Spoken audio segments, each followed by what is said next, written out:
त्याने आपाद मस्तक श्रीरामांना निहाळून बघितलं आणि सांगितलं जमणार नाही, या तिघांना मला होडीमध्ये बसवता येणार नाही. श्रीरामचंद्रांनी विचारलं का रे बाबा, आम्हाला होडीत का बसवता येणार नाही? त्या गुहकाने सांगितलं तुम्हाला होडीमध्ये बसवून मी माझ्या जीवनाची भस्म माती करून घेऊ का? काही झालं तरी तुम्हाला माझ्या नावेत बसता येणार नाही.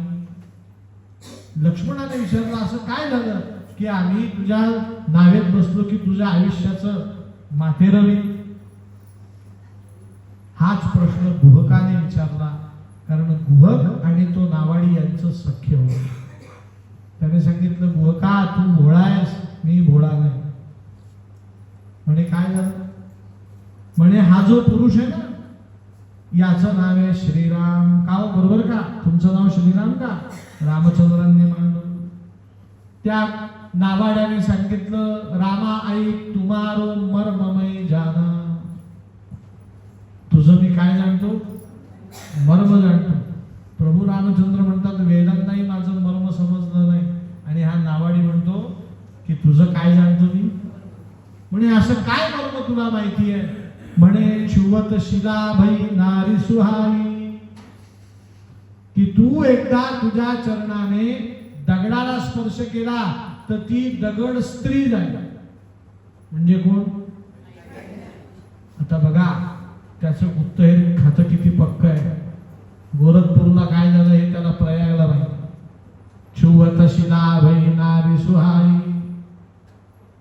रामचंद्रा तू जर माझ्या नावेत चढला आणि माझी नाव जर बाई झाली तर मी उद्यापासून काय खायचं?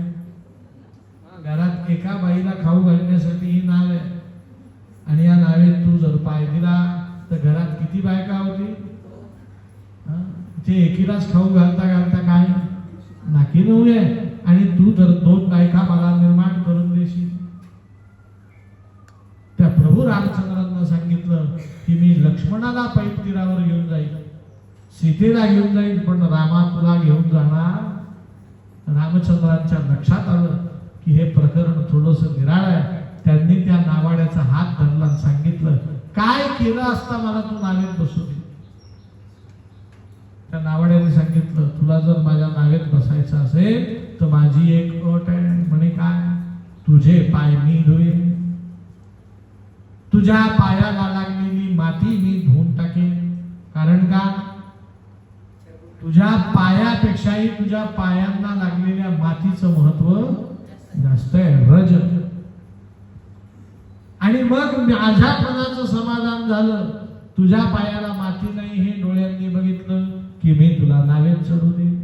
प्रभू रामचंद्रांनी सांगितलं काही हरकत नाही, तुला पाहिजे तसे पाय धुवून घे.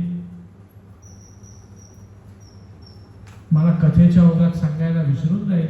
14 वर्षाच्या वनवासात विभीषण एकदा रामचंद्रांना म्हणतोय की मला तुमचे पाय धुवायचे. प्रभू रामचंद्रांनी नकार दिला. हनुमंताने पाय धुण्याचं ठरवलं, प्रभू रामचंद्रांनी नकार दिला. वालीचा पुत्र अंगद प्रभू रामचंद्रांची पाद्यपूजा करायचं म्हणतो, रामचंद्र काय देतात? पण ते आज होकार कोणाला देतात?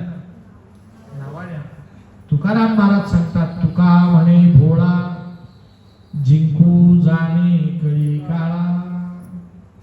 माणसाने नेहमी भोळं राहावं. भोळं या शब्दाचा अर्थ काय? तुम्ही भोळं शब्द ज्या अर्थाने वापरतात तो भोळा नव्हे. कुठल्याही प्रकारच्या नियम अटी शर्ती न ठेवता जीवन जगा. काय सांगितलं मी?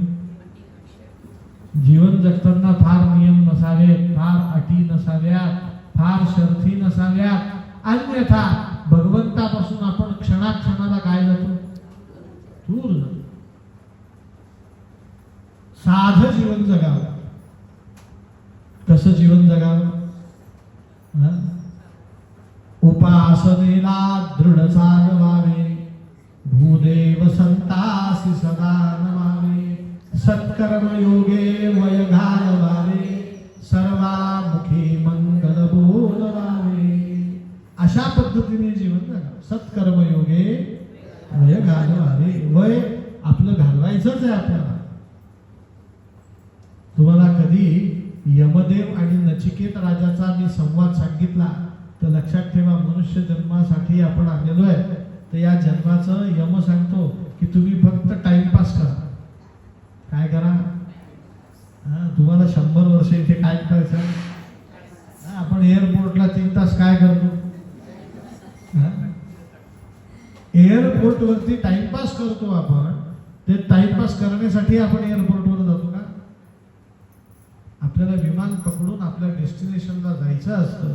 त्याच्यासाठी लागणारी सगळी तयारी करण्यासाठी 3 तास गृहीत धरलेले असतात. 1 तास लागतो, 2 तास शिल्लक असतात.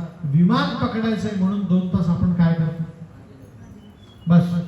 आपलं जीवन असंच आहे. नारायणाची प्राप्ती होत नाही तोपर्यंत आपल्याला काय करायचं? टाइमपास करायचा. कारण तुम्ही आम्ही सगळे नारायणाचे अंश आहोत.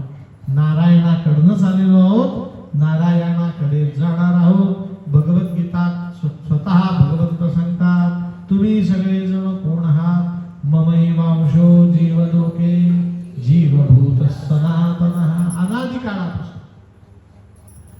अहो तुम्ही लंकेमध्ये कितीही फिरा, कितीही आनंद या, कितीही त्या सिगरिया रॉकला जा, पण परवा जाऊन जाऊन कुठे जाणार? सांगा मला. घरीच जाणार. आले कुठून? जाणार कुठे? बस. भगवंत सांगतात, आम्ही वैकुंठीचे वासी आलो याच कारणासी, बोलिले जे ऋषी ते साच हे वर्ताया. आपण वैकुंठीचे रहिवासी आहोत. काही कारणासाठी भूतलावर आलोय. ते कारण झालं की परत आपल्याला कुठे जायचं? वैकुंठातच जायचं. मग प्रभू रामचंद्रांनी तो भोळा होता म्हणून त्याला चरण धू दिले. त्यांनी लाकडी तरसाळं मागवलं, लाकडीवाडी. प्रभू रामचंद्रांना बसवलं आणि प्रभू रामचंद्रांचे यथेच्छ पाय धुतलेत, स्वतःच्या उपरण्याने पुसलेत आणि आपल्या उपरण्याची पाय घडी जिथे पाय धुतलेत तिथून नावेपर्यंत घातली आणि प्रभू रामचंद्रांना कुठे नेऊन बसवलं? नावे. हा केवळ सामान्य मनुष्य नाही. ज्या वेळेस समुद्र मंथन सुरू होतं त्यावेळेस भगवंत शेषसागरात शयन करत होते, त्यावेळेस हा केवळ मागच्या जन्मी कासव होता. काय होता? आणि त्याचं जीवन पूर्ण होण्याची वेळ आली. त्याने असं ठरवलं की नारायणाजवळच मी राहिलोय, नारायणाच्या चरणाला एकदा काय करू आणि प्राण सोडू. म्हणून नारायणाच्या चरणाजवळ तो जाऊ लागला. पण नारायणाच्या चरणाजवळ कोण बसलेली होती? पाय लक्ष्मीचे हाती. ऐके नाही. त्या लक्ष्मी देवींनी कासव जवळ येत आहे, ती स्त्री ती घाबरली. तिने शुक शुक शुक शुक केलं, त्या कासवाला उचकून दिलं. कासवाला काही नारायणाच्या चरणाचा स्पर्श झाला. मग तो कासव म्हणतो इकडून झाला नाही तिकडून जाऊ.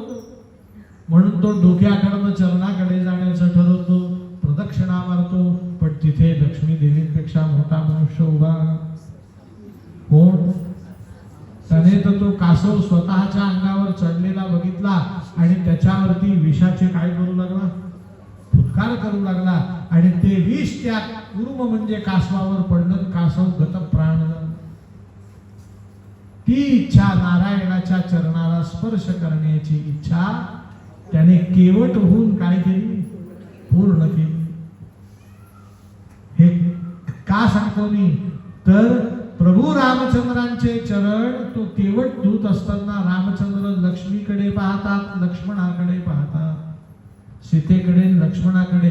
कारण सीता आहे लक्ष्मी आणि लक्ष्मण आहे शेषावतार. म्हणे मागच्या जन्मी जर तुम्ही मला चरणाला हात लावू दिला असता तर येवाना आपली गंगा पार झाली असती. हा मध्ये प्रसंगच घडला नसता. केवटाने प्रभू रामचंद्रांना गंगा नदी पार करवली, पैल तीरावरती नेलं. प्रभू रामचंद्रांनी त्या केवटाला मिठी मारण्याचं ठरवलं. प्रभू रामचंद्र खाली उतरलेत पैल तीरावरती आणि केवटाला सांगतात, केवटा नाव तुझं चरितार्थाचं साधन आहे, तुला काहीतरी दक्षिणा दिली पाहिजे. पण मी वनवासात आहे, तुला दक्षिणा देऊ शकत नाही, मग तुला मी आलिंगन देतो.